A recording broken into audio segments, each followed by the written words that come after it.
Ryan Crouser and Joe Kovacs can heave a 16-pound ball farther than just about anyone else. Meanwhile, their lives have become track and field's version of a buddy flick. Every time Ryan Crouser flies for work, he braces for questions. "Don't worry," he tells security, the 5-inch sphere filled with 16 pounds of steel pellets checked into his reinforced luggage is just his shot.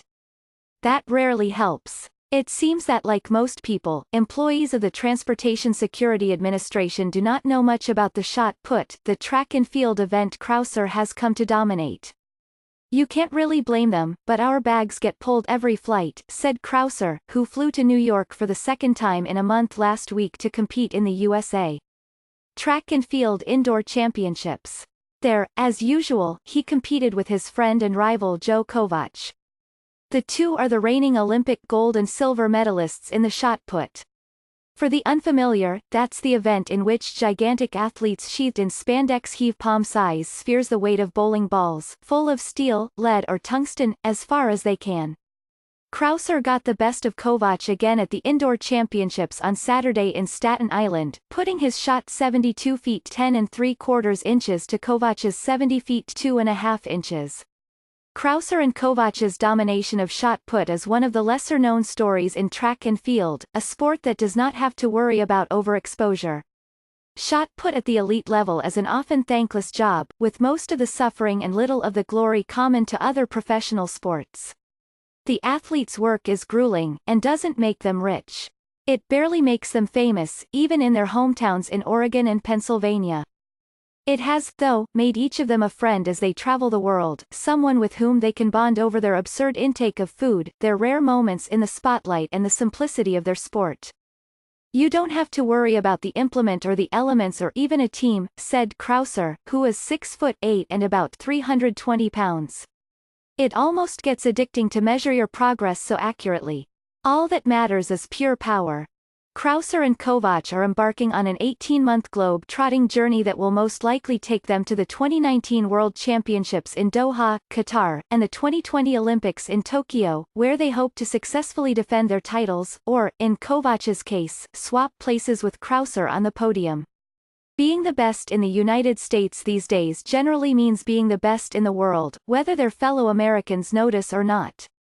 They took first and second place at the Millrose Games this month in Manhattan, before repeating at the National Indoor Championships last weekend in Staten Island.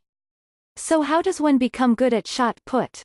Start by learning math. There's not much more to throwing a shot than launching a cannonball, Kovacs, who has a finance degree from Penn State, explained in a recent interview.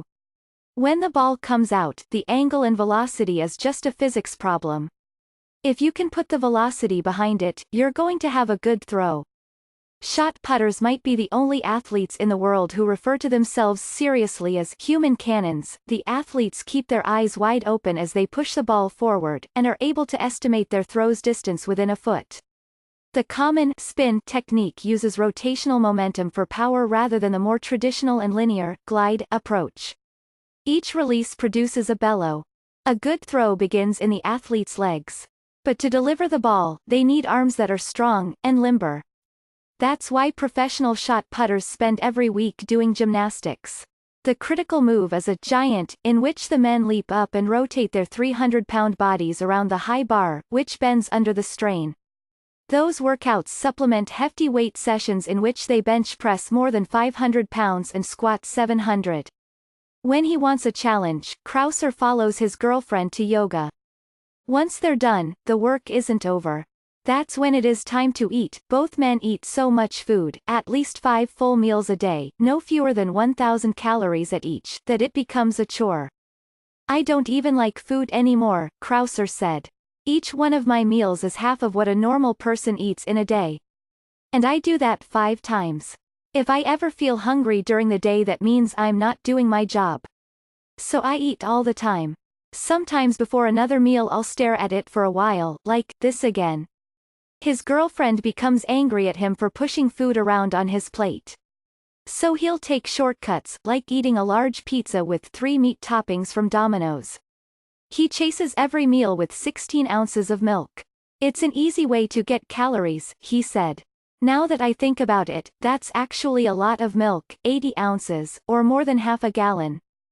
Kovacs, who is 5'11" but roughly 300 pounds, starts every day with a carton of scrambled eggs. When you're eating a dozen eggs at once, they've got to be scrambled, he explained. Dinner is no less than a pound of meat, measured after cooking. Looking more like linebackers and lumberjacks than the runners they hang out with can lead to indignities. When shot putters win, there are no water cooler showers. Instead, after his victory at the Millrose Games, Crouser received a bouquet of white flowers that was smaller than one of his arms. And most teammates are not exactly on the 5,000-calorie regimen. Sometimes when we travel, the meals will be catered to runners, salad and a pre-made plate with half a chicken breast and a quarter cup of rice, Crouser said. We tell them, we need like 8 of these. So Crouser and Kovacs will head out together for a second dinner. And then sometimes a third. Weighing more than twice as much as some of their teammates can have its benefits. When traveling, they have to fit on the plane somehow. My shoulder will hang out the aisle and bang every time the beverage cart comes by, said Crouser, whose shoulders measure a seat and a half wide in coach. So I find a seat by a distance runner, forget sitting next to each other, picture preteens in car seats. There are other adjustments to make outside the track. Rare is the menswear brand that outfits a man with a waist-to-thigh ratio of Popeye. I have to buy huge pants to fit my quads in them, and then use a belt to cinch it all together, said Kovacs, whose waist is 38 and whose thighs are, well, enormous. I've blown out the quads of so many pants.